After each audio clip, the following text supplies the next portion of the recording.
ഇന്ന് പകൽക്കാലവും നിങ്ങളുടെ ജീവിതത്തിൽ എൻ്റെ ദൈവത്തിന് അത്ഭുത രോഗസൗഖ്യം നിങ്ങളുടെ ജീവിതത്തിൽ ചെയ്തെടുക്കുവാൻ പറ്റും. ചിലരെ നോക്കിക്കൊണ്ട് ദൈവാത്മാവ് സംസാരിക്കുന്നത് നിങ്ങളുടെ സമയം തീർന്നിട്ടില്ല. ഈ നിമിഷവും നിങ്ങളുടെ ഹോസ്പിറ്റലുകളിൽ, നിങ്ങളുടെ ഭവനങ്ങളിൽ, നിങ്ങൾ എവിടെയായിരിക്കുന്നു അവിടെ എൻ്റെ ദൈവത്തിന് അത്ഭുതം ചെയ്യാൻ പറ്റുമെന്ന് ചിലരെ നോക്കിക്കൊണ്ട് ദൈവത്തിൻ്റെ ആത്മാവ് ശക്തമേറിയ രീതിയിൽ സംസാരിക്കുകയാണ്. ദൈവത്തിന് കഴിയാത്തതായി ഒന്നുമില്ല. ഇന്നലെ രാത്രിയൊക്കെ പ്രാർത്ഥനയിൽ ഇരുന്നപ്പോൾ ദൈവത്തിൻ്റെ ആത്മാവ് എൻ്റെ ഹൃദയത്തിൽ വ്യക്തമായി ഇടപെട്ട ദൈവശബ്ദം ഇതാണ്: അവൻ സൗഖ്യം നൽകുന്ന ദൈവമാകുന്നു, അവൻ വിടുതൽ അയക്കുന്ന ദൈവമാകുന്നു, അവന് കഴിയാത്തതായി ഒന്നുമില്ല എന്ന് അസാധ്യത്തിൻ്റെ നടുവിൽ ഇരിക്കുന്ന ചില വ്യക്തികളെ നോക്കിക്കൊണ്ട് ദൈവത്തിൻ്റെ ആത്മാവ് സംസാരിക്കുകയാണ്. ഇന്ന് ഞാൻ നിങ്ങളുമായിട്ട് ചില ദൈവവചനം ഒരുമിച്ച് ഷെയർ ചെയ്തിട്ട് അവസാനം രോഗികളായി ആയിരിക്കുന്ന വ്യക്തികൾക്ക് വേണ്ടി നമ്മൾ പ്രാർത്ഥിക്കുന്നതായിരിക്കും. നമ്മൾ വിശ്വസിച്ചാൽ ദൈവത്തിൻ്റെ പ്രവൃത്തി നിങ്ങൾക്ക് വേണ്ടി ഇന്ന് പകൽക്കാലവും ചെയ്തെടുക്കുവാൻ ശക്തനായൊരു ദൈവത്തെയാണ് നിങ്ങളും ഞാനും സേവിക്കുന്നത്. ഒരു വാക്യം വായിക്കാം. ദൈവവചനത്തിലൂടെയുള്ള വിടുതലുകൾ നമുക്ക് പ്രാപിക്കാം. യെശയ്യാവിന്റെ പുസ്തകം 53-ാം അധ്യായം അതിൻ്റെ 4-ഉം അതിൻ്റെ 5-ന്റെ അവസാന ഭാഗങ്ങളും ഞാൻ നിങ്ങൾക്ക് വേണ്ടി വായിക്കുകയാണ്. അവിടെ ദൈവത്തിന്റെ വചനം 700 വർഷങ്ങൾക്ക് മുമ്പ് യെശയ്യാ പ്രവാചകനിലൂടെ ദൈവം അരുളി ചെയ്ത ചില പ്രവചന ഭാഗങ്ങളാണ് നമ്മൾ വായിക്കുന്നത്. അതിന്റെ 4-ാം വാക്യം ഇപ്രകാരം വായിക്കുന്നു: സാക്ഷാൽ നമ്മളുടെ രോഗങ്ങളെ അവൻ വഹിച്ചു. കർത്താവായ യേശു ക്രിസ്തു വഹിക്കുവാനിടയായി തീർന്നു. അതുമാത്രമല്ല, നമ്മളുടെ വേദനകളെ അവൻ ചുമന്നു. അടുത്ത വാക്യം പറയുന്നത് ഇപ്രകാരമാണ്, 5-ാം വാക്യത്തിന്റെ അവസാന ഭാഗം: നമ്മളുടെ സമാധാനത്തിനായുള്ള ശിക്ഷ അവന്റെ മേലായി, അവന്റെ അടിപ്പിണരുകളാൽ നിങ്ങൾക്ക് സൗഖ്യം വന്നിരിക്കുന്നു. ദൈവത്തിന്റെ വചനം പറയുന്നത് വരുമെന്നല്ല, വന്നിരിക്കുന്നു. നമുക്കറിയാം, നമ്മുടെ കർത്താവായ യേശു ക്രിസ്തു ഭൂമിയിലേക്ക് വരുന്നതിന് 700 വർഷങ്ങൾക്ക് മുമ്പ് യെശയ്യാ പ്രവാചകൻ തന്റെ ആത്മകണ്ണിലൂടെ കർത്താവായ യേശു ക്രിസ്തുവിനെ പറ്റി കണ്ടപ്പോൾ അവൻ പ്രവചിച്ച ഭാഗങ്ങളാണ്. നമ്മുടെ കർത്താവായ യേശു ക്രിസ്തു ഭൂമിയിൽ കടന്നു വരികയും അവൻ അനുഭവിക്കുന്ന മരണശിക്ഷ വ്യക്തമായി കണ്ടെഴുതിയിരിക്കുന്ന ആ യെശയ്യാവ് പറഞ്ഞിരിക്കുകയാണ്, അവൻ നമ്മളുടെ രോഗങ്ങളെ, നമ്മളുടെ വേദനകളെ അവൻ ചുമക്കുവാനും വഹിക്കുവാനും ഇടയായി. അതുമാത്രമല്ല, അവന്റെ അടിപ്പിണരുകളാൽ നിങ്ങൾക്ക് സൗഖ്യം വന്നിരിക്കുന്നു. ഇന്ന് പകൽക്കാലം ഞാൻ ഇത് പറഞ്ഞുകൊണ്ടിരിക്കുമ്പോൾ നിങ്ങളുടെ ഭവനങ്ങളിൽ, നിങ്ങൾ എവിടെ ഇരുന്ന് എന്നെ കേൾക്കുന്നോ അവിടെ ഇരുന്ന് ഈ ദൈവിക സൗഖ്യത്തെ നിങ്ങൾ സ്വീകരിക്കുക. നമ്മളുടെ ദൈവത്തിന് കഴിയാത്തതായി ഒന്നുമില്ല.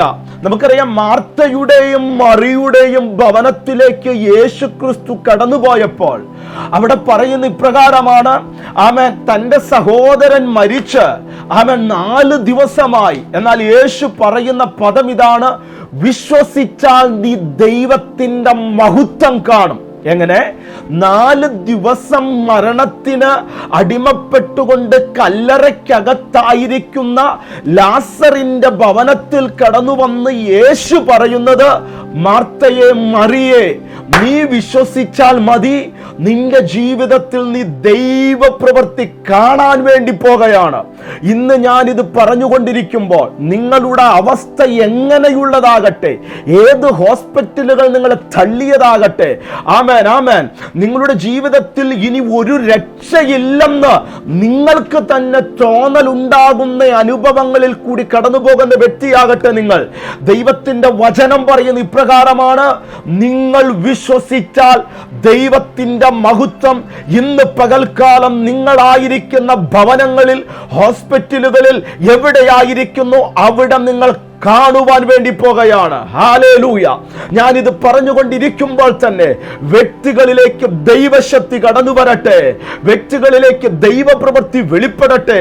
മനുഷ്യന് കഴിയാത്തത് ദൈവത്തിന് കഴിയുമെന്നാണ് ദൈവത്തിന്റെ വചനത്തിൽ വായിക്കുന്നത്. നമ്മളുടെ കർത്താവായ യേശു ക്രിസ്തുവിന്റെ ഭൂമിയിലെ പരസ്യ ശുശ്രൂഷ കാലയളവിൽ എവിടെയൊക്കെ യേശുവിന്റെ അടുക്കലേക്ക് ആരൊക്കെ കടന്നു വന്നിട്ടുണ്ടോ അവരെ മൊത്തം സൗഖ്യമാക്കിയിട്ടാണ് യേശു ക്രിസ്തു അവരെ ഭവനങ്ങളിലേക്ക് പറഞ്ഞയച്ചത്. 18 സംവത്സരം കൂനിയായ സ്ത്രീ, ആമേൻ, 37 വർഷം രോഗത്താൽ ഭാരപ്പെട്ട ഒരു സഹോദരൻ, 12 സംവത്സരം രോഗത്താൽ ഭാരപ്പെട്ട ഒരു സ്ത്രീ, ഇവരുടെ നീണ്ട ദീർഘം നാളുകളുടെ രോഗങ്ങളെ യേശു ക്രിസ്തു സൗഖ്യമാക്കിയെങ്കിൽ എങ്ങനെ ഇൻക്യൂറബിൾ എന്നും നിങ്ങൾ പറയുന്നു? ആ വിഷയത്തിന്റെ മേൽ ദൈവത്തിന്റെ കരം ഇന്ന് പകൽക്കാലം നിങ്ങൾക്ക് വേണ്ടി ചലിക്കുവാൻ കഴിയുമെന്ന് ദൈവത്തിന്റെ ആത്മാവ് ചില വ്യക്തികളെ നോക്കിക്കൊണ്ട് ദൈവത്തിന്റെ ആത്മാവ് സംസാരിക്കുകയാകുന്നു. ഇന്ന് പകൽക്കാലം ഞാൻ പറയുന്ന വചനത്തിൽ നിങ്ങൾക്ക് വിശ്വസിക്കാൻ പറ്റുമെങ്കിൽ ആമേൻ, ഈ നിമിഷത്തിൽ ആമേൻ, ഞാൻ ഈ പറയുന്ന നിമിഷത്തിൽ ദൈവത്തിന്റെ കരം നിങ്ങൾക്ക് വേണ്ടി ചലിക്കുവാൻ റെഡിയായി നിൽക്കുന്നുണ്ട്. ആ ദൈവിക സൗഖ്യത്തെ നിങ്ങൾ സ്വീകരിക്കുക. ഹല്ലേലൂയ. നമ്മൾ ഒരുമിച്ച് പ്രാർത്ഥിക്കുവാൻ വേണ്ടി പോകുകയാണ്. നിങ്ങൾ ഒരു രോഗത്താൽ ഭാരപ്പെടുകയാണെങ്കിൽ, പ്രൈസ് ദി ലോർഡ്, നിങ്ങളുടെ മക്കളാകട്ടെ, നിങ്ങളുടെ ഭർത്താവാകട്ടെ, പ്രൈസ് ദി ലോർഡ്, നിങ്ങളുടെ റിലേറ്റീവിൽപ്പെട്ട ആളുകളാകട്ടെ രോഗത്താൽ ഭാരപ്പെടുകയാണെങ്കിൽ ഒന്ന് എന്നോടൊപ്പം ചേർന്ന് പ്രാർത്ഥിക്കാൻ പറ്റുമോ? നിങ്ങളുടെ ജീവിതത്തിലാണ് സംഭവിക്കുന്നതെങ്കിൽ ആ രോഗമുള്ള ഭാഗത്തേക്ക് ഒന്ന് കൈവയ്ക്കാൻ പറ്റുമോ? നമ്മളുടെ ദൈവം സൗഖ്യമാക്കുന്ന ദൈവമാണ്. ദൈവത്തിന്റെ വചനം വായിക്കുന്ന ഇപ്രകാരമാണ്. അപ്പോസ്തലൻ പൗലോസ് പത്രോസിന്റെ ഒക്കെ നിഴല്, അവരുടെ കർച്ചീഫ്, ഇതൊക്കെ തൊട്ട് കഴിഞ്ഞപ്പോൾ, ഇട്ട് കഴിഞ്ഞപ്പോൾ രോഗ സൗഖ്യം നടക്കുവാനിടയായി തീർന്നു. ഡിസ്റ്റൻസ് എന്റെ ദൈവത്തിനൊരു വിഷയമല്ല. നിങ്ങൾ എവിടെയായിരുന്നു കഴിഞ്ഞാലും എന്നോടൊപ്പം ഒന്ന് ചേർന്ന് പ്രാർത്ഥിക്കാൻ പറ്റുമെങ്കിൽ ആ അത്ഭുതത്തിന്റെ കരം, ആ ദൈവത്തിന്റെ കരം, അത്ഭുത മന്ത്രിയുടെ കരം നിങ്ങൾക്ക് വേണ്ടി ഇന്ന് ചലിക്കുവാൻ വേണ്ടി പോകുകയാണ്. ഒരിക്കൽ പ്രൈസ് ദി ലോർഡ്, ഒരു ശതാധിപൻ യേശുവിന്റെ അടുക്കലേക്ക് കടന്നു വന്നു. അവന്റെ ഒരു ഭൃത്യൻ രോഗത്താൽ ഭാരപ്പെടുകയാണ്. ശതാധിപൻ പറഞ്ഞത്, നീ എന്റെ ഭവനത്തിലേക്ക് വരണ്ട, നീ ഒരു വാക്ക് പറഞ്ഞാൽ മതി, എന്റെ ഭവനത്തിൽ ആയിരിക്കുന്ന ആ രോഗിക്ക് സൗഖ്യമാകുവാൻ പറ്റും. ഇന്ന് ഞാനിത് പറഞ്ഞുകൊണ്ടിരിക്കുമ്പോൾ നിങ്ങളുടെ ഭവനങ്ങളിലേക്ക് ആ ദൈവത്തിന്റെ കരം വന്നു ചേരുകയാണ്. ആ അത്ഭുത സൗഖ്യം നിങ്ങൾ ഇപ്പോൾ സ്വീകരിക്കുക. നമുക്ക് പ്രാർത്ഥിക്കാം. Hallelujah, hallelujah. കർത്താവേ, ഞങ്ങൾ ഒരുമിച്ച് അങ്ങയുടെ സന്നിധിയിലേക്ക് അടുത്തു വരികയാണ്. ഇന്ന് പകൽക്കാലം എന്റെ ശബ്ദം കേട്ടുകൊണ്ടിരിക്കുന്ന ഇവരുടെ ജീവിതത്തിൽ ഏതൊക്കെ രോഗത്തിൽ കൂടിയാണ് അവർ കടന്നു പോകുന്നത്, അതിന്റെ മേൽ അത്ഭുത കരം ചലിക്കട്ടെ. ആ ബാക്കിന്റെ മേൽ, ആ ഹാർട്ടിന്റെ മേൽ, ആ ബ്ലഡിന്റെ മേൽ കർത്താവേ, അത്ഭുത കരത്തെ ഞങ്ങൾ ഡിക്ലെയർ ചെയ്യുകയാണ്. അത്ഭുത സൗഖ്യത്തെ ഞങ്ങൾ ഡിക്ലെയർ ചെയ്യുകയാണ്. ഇപ്പോൾ തന്നെ അവരുടെ ജീവിതത്തിൽ മാറ്റങ്ങൾ സംഭവിക്കട്ടെ. വചനം പറയുന്നുവല്ലോ, അവന്റെ അടിപ്പിണരുകളാൽ നിങ്ങൾക്ക് സൗഖ്യം വന്നു എന്ന്. അങ്ങനെയെങ്കിൽ ആ സൗഖ്യത്തെ അവരുടെ മേൽ ഞങ്ങൾ ഡിക്ലെയർ ചെയ്യുകയാണ്. മാറ്റത്തിനു വേണ്ടി നിങ്ങൾ റെഡിയാവുക. ചില വ്യക്തികളോട് ദൈവത്തിന്റെ ആത്മാവ് സംസാരിക്കുന്നു, മാറ്റത്തിന് വേണ്ടി റെഡിയാവുക. ദൈവകരം ചലിക്കുകയാണ്. ആ അത്ഭുത രോഗസൗഖ്യം മക്കളുടെ മേൽ ഇപ്പോൾ തന്നെ ആ കരം ചലിക്കുകയാണ്. നിങ്ങൾ എവിടെയായിരുന്നാലും ആ ദൈവിക സൗഖ്യത്തെ ഇന്ന് പകൽക്കാലം നിങ്ങൾ റിസീവ് ചെയ്യുക. അങ്ങനെ തന്നെ ദൈവം ചെയ്തിരിക്കുക. ഞങ്ങൾ ദൈവത്തിന് നന്ദി പറയുകയാണ്. മാറ്റങ്ങളുടെ സാക്ഷ്യങ്ങൾക്ക് വേണ്ടി ഇവർ റെഡിയാകുന്നതിനായി ഞങ്ങൾ ദൈവത്തിന് നന്ദി പറയുന്നു. അത്ഭുത സാക്ഷ്യങ്ങൾ പുറത്തു വരട്ടെ. ദൈവകരം ചലിക്കുന്നതിനായി ഞങ്ങൾ ദൈവത്തിന് നന്ദി പറയുന്നു. യേശുവിൻ നാമത്തിൽ തന്നെ ആമേൻ, ആമേൻ. ദൈവം നിങ്ങളെ ഏവരെയും അനുഗ്രഹിക്കുമാറാകട്ടെ. നിങ്ങളുടെ വിലപ്പെട്ട പ്രാർത്ഥന വിഷയങ്ങളുണ്ടെങ്കിൽ ഞങ്ങളോട് നിങ്ങൾക്ക് വിളിച്ചു പറയാം. ഞങ്ങളുടെ നമ്പർ ഞങ്ങൾ സ്ക്രീനിൽ കൊടുത്തിട്ടുണ്ട്. വലിയ മാറ്റത്തിന് വേണ്ടി റെഡിയാവുക. നാളെ വേറൊരു മെസ്സേജുമായി കാണാം. God bless you all.